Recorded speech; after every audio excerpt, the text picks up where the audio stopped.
11వ తారీఖు ధర్మవరం నుంచి ప్రారంభించి మన రాష్ట్ర రాజధాని అమరావతిలో మొన్న డిసెంబర్ 25వ తారీఖున భారీ ఎత్తున 14 అడుగుల వారి భారీ విగ్రహాన్ని పెట్టడం జరిగింది.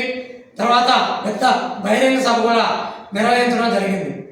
అయితే వారి జయంత్యోత్సవాల్లో భాగంగా గుంటూరు నగరంలోని లక్ష్మీపురం సెంటర్లో స్వర్గీయ అటల్ బిహారీ వాజ్పేయి గారి విగ్రహాన్ని రేపు 4వ తారీఖు ప్రతిష్ఠించబోతున్నాం. ఈ సందర్భంగా వారిని స్మరించుకుంటూ వారి యొక్క జీవిత విశేషాలు తెలియాలని చెప్పి ప్రతి ఒక్క ప్రజలకి వారి దేశానికి చేసినటువంటి సేవలు గుర్తు చేసుకుంటూ వారి యొక్క విగ్రహాన్ని ప్రతిష్ఠించబోతున్నాం.